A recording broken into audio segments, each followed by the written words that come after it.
E o governo lançou neste mês de abril a quarta faixa do programa Minha Casa Minha Vida, com foco na classe média. Então essa nova modalidade é voltada para famílias com renda de 8 a 12 mil reais por mês. Se é que podemos considerar classe média, né? Convenhamos. E essa nova faixa serve para financiar imóveis novos ou usados de até 500 mil reais com uma taxa de juros nominal de 10% ao ano. O objetivo do governo é beneficiar 120 mil famílias até final de 2025. E com isso, diminuir o déficit habitacional no Brasil. Se é que diminui, porque na verdade não está nem fazendo cócega.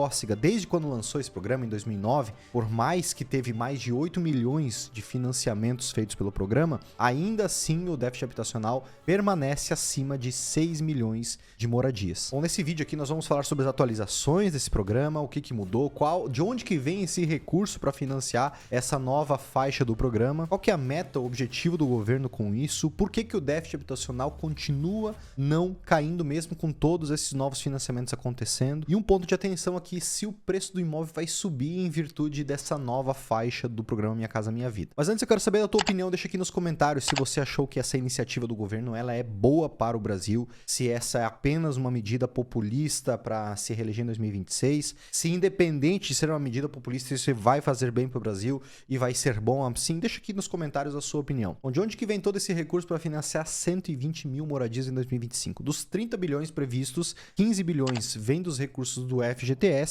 são realocados para essa faixa, no caso, e outros 15 bilhões de reais vêm dos recursos da Caixa, que é o banco estatal que fomenta o crédito imobiliário, principalmente pelo segmento popular. E a Caixa capta onde esse recurso? Vem de poupança e LCI. Por isso que a taxa de juros também é mais alta, né? Para ela equilibrar o custo capital do LCI com o ganho que ela vai ter com a poupança. E agora você entende por que não houve uma aprovação no Congresso, no Senado, para o FGTS render mais, como se fosse o CDI, por exemplo, justamente porque ele é um fomentador do mercado imobiliário. Ou seja, você, supondo que você é CLT ou você recolhe FGTS, você ganha, é remunerado, entre aspas, 3% ao ano sobre esse recurso, quando que você está pegando emprestado ele, porque você não pode sacar ele, para financiar sua casa própria por 8%, nesse caso aqui, 10% ao ano. Então é uma estratégia interessante para quem pega esse dinheiro e empresta, né? Agora, pensando em Brasil, isso aí é uma estratégia também interessante de ter acesso a crédito barato para distribuir para famílias que não têm tanta condição assim para fazer o financiamento com uma taxa de juros de 12, 13, 14% ao ano, que é do livre mercado. Então é uma estratégia para puxar aquelas famílias que têm uma remuneração muito baixa, que vivem numa situação de um imóvel ruim e que vão ter acesso agora com uma taxa de juros um pouco mais amigável. Então, em síntese, essa quarta faixa do programa Minha Casa Minha Vida financia imóveis de 350 mil a 500 mil reais, que é para classe média, tem uma renda bruta familiar mensal de 8 a 12 mil reais por mês, uma taxa de juros nominal, não efetiva, de 10% ao ano, os recursos vindos do FGTS, poupança e LCI. E nas outras faixas também mudou. A renda, principalmente, imóveis aí de até 190 mil reais são financiados pelo faixa 1, famílias com renda de até R$ 2.850 mensais, antes era R$ 2.640. Faixa 2, famílias com uma renda de R$ 4.700 por mês, antes era até R$ 4.400, e faixa 3, famílias de até R$ 8.600 mensais. Sendo que o faixa 2, que financia imóveis até R$ 264 mil por mês, o valor total, podem aderir ao faixa 3, se pagarem a taxa de juros do 3 e também se não pegarem subsídios. Então, tem essas alterações que foram feitas nas outras faixas também. Pequenos ajustes, mas que vão dar oxigenação no mercado imobiliário. Outra mudança no programa é que municípios com até 100 mil habitantes podem financiar imóveis de até 230 mil reais. Então teve um aumento também dessa faixa de financiamento desse preço de imóveis. A meta do governo é financiar 3 milhões de novas moradias até o final do mandato, até final de 2026. Claro, com o objetivo de fomentar, diminuir o déficit habitacional, mas também de buscar a reeleição. É natural, qualquer governo faz isso aí, né? Então, até agora foram contratadas 1,2 milhão de moradias, não é muita coisa. Então, assim, tem coisa para ser feita até final de 2026, hein? 1,8 milhão de novos financiamentos é bastante coisa. É possível que não consiga bater a meta, mas tomara que consiga, porque isso aí beneficia todo o mercado. E olha só, desde que o programa foi criado, desde 2009, foram financiados 8 milhões de moradias. Então, em tempo recorde, nesses últimos poucos anos aí desse governo Lula, financiar 3 milhões realmente é uma meta bem ousada. Mesmo assim, mesmo tendo financiado 8 milhões de moradias, desde a época que foi criado, ainda o déficit habitacional persiste acima de 6 milhões de moradias. O que quer dizer esse déficit habitacional? Significa que todo mundo que não tem imóvel está compondo déficit? Não. Somente pessoas que estão numa situação morando com famílias, morando com outras famílias, né, de favor, netos morando com pais, com avós e assim por diante. Muitas pessoas na mesma moradia ou numa situação de risco, numa situação subhumana, em condições sem saneamento, sem o mínimo de infraestrutura à casa. Então tudo isso é considerado como déficit habitacional. E por que esse déficit habitacional no Brasil não diminui mesmo com essa enxurrada de imóveis sendo entregues todos os anos? Porque a cada ano novas famílias são constituídas, novas famílias entram no mercado em busca da casa própria. Nós ainda não estamos no momento em que menos pessoas estão se casando,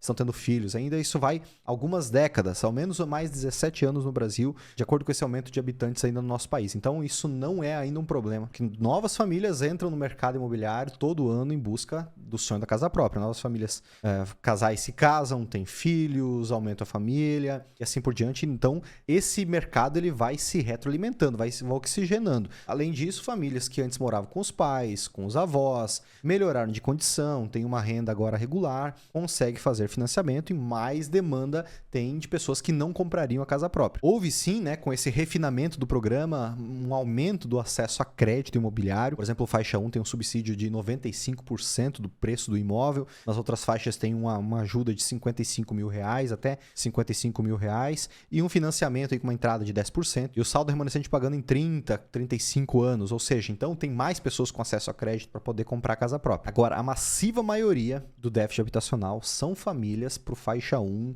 até o faixa 2, famílias com uma renda de até 3 salários mínimos mensais. E aqui, nessa faixa, é um desafio para o governo, porque os bancos não querem financiar para essas pessoas. A taxa de inadimplência é muito alta, o risco de calote dele não receber é muito alto. Então tem que vir subsídio do governo. As pessoas não têm como financiar num banco convencional, porque ela não tem uma renda, um volume financeiro que o banco atraia. E por isso que tem todo esse incentivo do governo para poder com que essas famílias comprem a casa própria através de recursos do governo. E por mais que essas iniciativas ajudam de um lado, de outro também aumenta a especulação imobiliária. Por exemplo, um imóvel que hoje ele está sendo financiado aí nos 350 mil, 340 mil reais, 350 mil no talo ali, né? Esse imóvel, o dono ou a incorporadora, o proprietário do terreno começa, né? Com esse aumento da faixa, o dono do terreno, ao permutar ou ao vender esse terreno para uma incorporadora, ele sabe que o preço da unidade agora pode ser vendida por 400 mil reais, por 420 mil, até 500 mil reais. Então ele pede um preço maior do terreno. Esse custo a mais do terreno é repassado pela incorporadora, pela construtora, para a unidade final. Então a mesma unidade, lá, de 70 metros quadrados, que poderia ser vendida por 350 mil, vai para 400, 420 mil. Existe especulação imobiliária, faz parte do negócio. Mas no final, na ponta, algumas pessoas saem prejudicadas em virtude disso. Porque por mais que agora ela está financiando um volume maior, mas para comprar o mesmo imóvel que ela compraria antes. É a mesma coisa que se você pegar um imóvel hoje de R$500 mil ou de 1 milhão e comparar esse mesmo imóvel em 2019, há 5, 6 anos atrás, antes da pandemia. Realmente era um outro preço, né? Diminuiu bastante. Existe a especulação e a especulação ela tem uma fundação muito grande, que é uma demanda aqui no Brasil real. Então não é especulação pura e simples, não é bolha imobiliária. Existe quem está disposto a comprar. Essa família que antes compraria esse imóvel por 350 mil, mas não conseguiu financiar no faixa 3 e agora vem o faixa 4 e tal, e esse imóvel está por 400, ela não vai deixar de adquirir esse imóvel porque está 400 mil reais. Claro que ela gostaria de pagar 350.